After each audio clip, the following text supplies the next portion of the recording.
Hey, what's going on, guys? Bot Mentality here, just bringing you another video. And today what I want to talk about is the Lyft trade I actually closed today, but I started it 2 days ago, and it was a swing trade, which is something a little bit new. I've never been too big into swing trading, but as of recently, I've been learning more and more about it and practicing it, and so far it's been working out pretty well. So yeah, let's go ahead and talk about Lyft. So as you know, this was just blowing up the news everywhere. I couldn't look anywhere without seeing something in my feed about the Lyft IPO that was coming out. This actually came out just about 10, 11 days ago. And if you've been watching the chart, you know it was a huge bust initially, right? A ton of excitement coming up. Pretty much how it happened was it was on Friday, the 29th of March was when the IPO was scheduled to come out. And what ended up happening was the company sold, well, it IPO'd for 72, right? That's where they sold their shares at, was $72 per share. But investors, quote unquote, pushed the price up to open around 88, right? So it hit a high here of 88.6, but it opened up right about 88 on this opening day. So what happened was the price got bought all the way up to there, and then that's where they opened public trading at, was at $88, even though the IPO was scheduled for $72 a share. So what ended up happening was we're far over that $72 level everyone was expecting. And so some people took that to be bullish, which was retail. I was even with that. I was thinking, okay, I expect, a little pullback out of the open, but we're going to rip. What we ended up finding was as soon as the market opened up, we got stuffed into that 88.6 and sold off all day. We sold all the way off all day. And if you just go back here, looking through this 20-day chart, which is only showing, what, 8, 9 days, you can see that we were heavy. The chart's been trading heavily this whole time. So this day right here was a complete bust. When the IPO opened, we sold off all day. So that remember that $72 level, because that's going to become important with the trade that I took here just this week. So what ended up happening was we saw the pullback. Let me get to the right time frame here. I should do the 20-day 5-minute. That probably would have been best. So we saw open up from 88.6 here. Now, because it's an IPO, there's not going to be any recent, there's going to be no chart history, so it has to develop. So I stayed away from it for a couple days as it developed so that I could take the trade that I'm taking now. So remember, we opened up here at 88.6, sold off all day, completely heavy. This was really just institutions dumping into retail, and then retail got trapped and they got dumped on again the next day. That's essentially what happened here. So we sold off from 88 down to 77 the first day. So we have a 10-point range. Remember that. Here we opened up, tried to gap, sold off consistently through pre-market from highs up here around 79, sold off all day, and then dumped from 76 down to 69. That was huge. And then we just saw pretty consistent lower highs throughout the day, really, before closing week. Okay.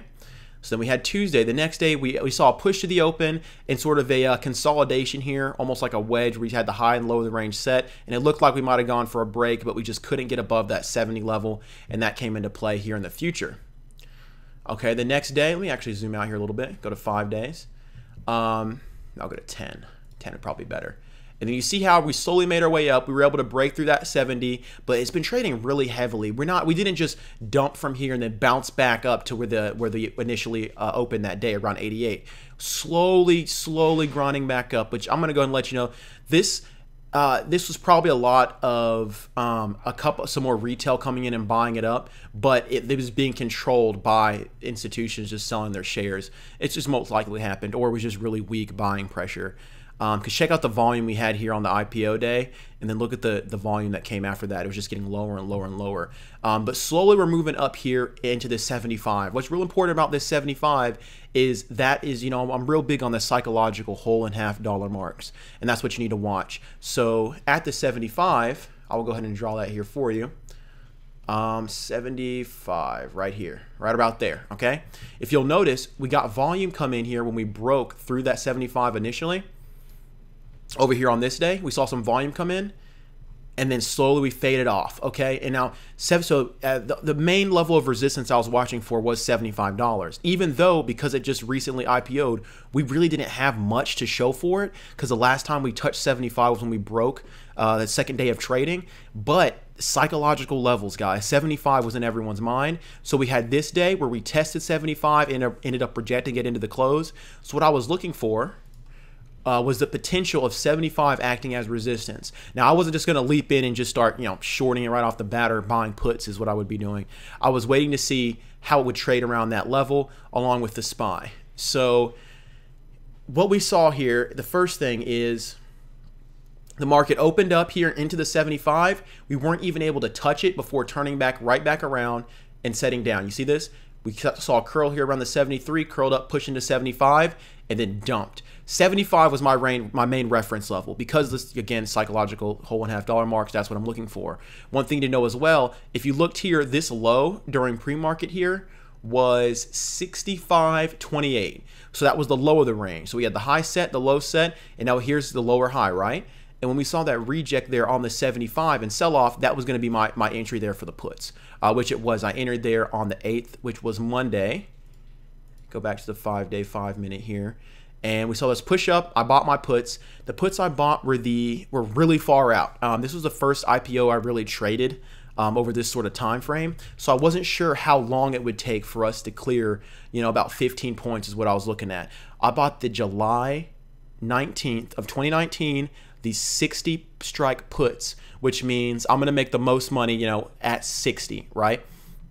And of course, you can go below that. You can make even more, but I was feeling pretty comfortable with 60 price target over a couple months. I didn't know if we were just going to chop around for a little bit, slowly fade off month by month to come down to 60, or it might fade off to 65 and then bounce. I didn't know. I wanted to give it enough time to trade, right? So what I ended up doing was I picked up those 60 puts and into this push and immediately was up. After this dump, I was immediately up and I felt comfortable with them there, and I knew that $75 was going to come into play. Well, we never touched it, guys. We sold off all day. I knew that the longs were trapped. I talked a lot about this back in the latter days of the excitement of Bitcoin. When longs get trapped, when retail gets trapped into this, they're going to be looking to sell the next pop. Where are they looking to sell? Well, where's the most likely resistance going to come into a chart? Right, doesn't have any resistance, right? It's going to be the whole $1.5 marks. That's what people are going to be looking for.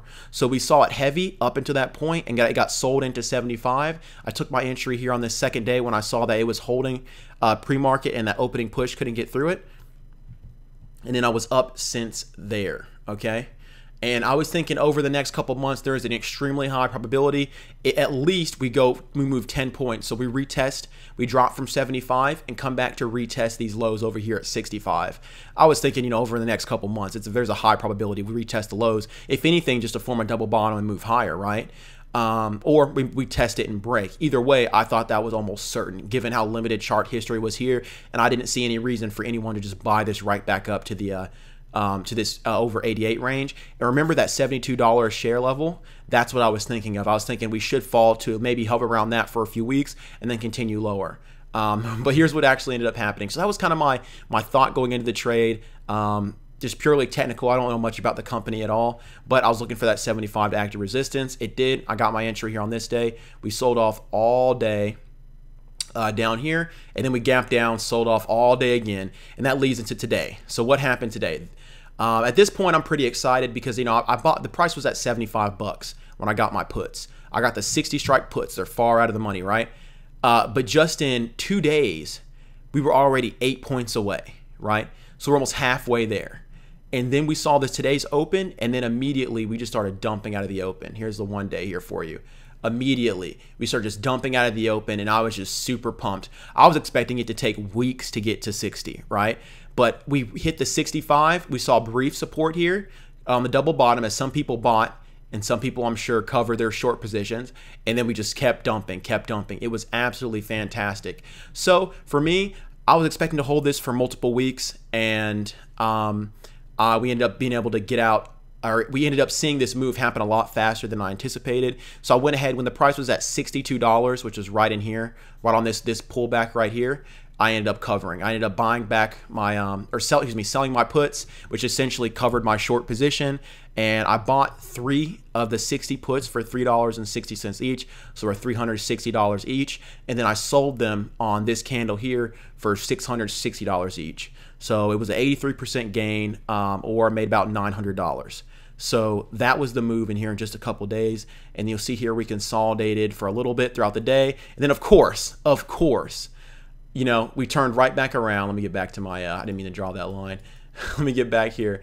And then of course, we turn back around and then break the lows of the day and head even lower into the close, where I could have made even more money because we went through the 60, which was my strike.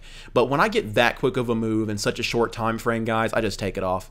I just take it off because it would have been a real bummer if we bounced right back and reclaimed the 67 into the close or something crazy like that, when I could have had a ton of profit so near my strike in such short of a time frame. So that's really the trade, guys. I just wanted to show you that psychological resistance is a very powerful thing, and with these IPOs coming up, that it's important to remember that, and that's how you can kind of trade the ranges. You know, we have the Uber IPO coming up here soon, and I will be looking to trade that as soon as it gets options on it. I might buy a couple hundred shares on the IPO day if it sets up a pattern, but you got to be careful because you don't want it to perform like Lyft did here, where it just dumped all day, right?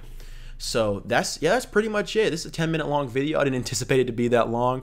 But before I go, there's one more thing I want to show you. So my mistake here was not that I bought them back, or I sold them too early, right? I sold my puts for too early. Bought them for 360, sold them for 660. That wasn't my issue. Sure, could I have held another day? Sure, but I just wanted it. It was so close to my strike.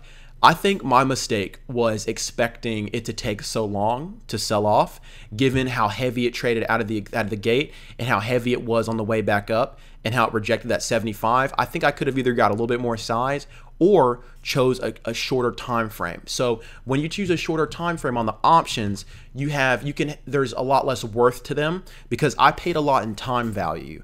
And that's why my options were so expensive. But I'll show you this here. You'll see these are the Lyft, May 3rd. So, you know, roughly a month out. These are the May 3rd expiration date, 60 puts. So this is the chart for those. So what that means is we can look back on the day that I bought my puts, which was this day right here, the 8th, and you'll see that they were selling around 50, 60 cents. And then today I could have sold them for $4. So essentially what could have happened if I would have said, okay, instead of giving myself, 4 months for this to happen, I could give myself, 1 month, just 30 days, okay, 45 days, 50 days, whatever. And what ended up happening was, if I would have done that, I would have made a 500% gain instead of a 80% gain because I was paying for less time value and then they increased in value very quickly, which is insane because I could have bought them here for 50 cents and sold them up here for $3, $4. So instead of making, $900, I would have made over $5,000 using the same amount of investment. So I thought that was pretty crazy. And I wanted to show this to you guys because not a lot of people know the exponential opportunity in options. A lot of people would rather trade penny stocks, but here you can trade a $70 stock and control thousands of shares if you want, or hundreds of shares, and still get this same exponential move in options. So that's really all I want to cover here for you guys today. And if you guys have any questions or if I was unclear about anything, just leave a comment in the comment section below. I do have a private Discord. If you're interested in joining, I'll leave information on that below as well. We just kind of hang out and just talk about charts, guys, talk about trading. That's about it. And guys, remember to continue to stay focused and chasing your dreams. Develop that bot mentality, which is the trading mentality. Trade like a machine, guys. I'm out of here. Deuces.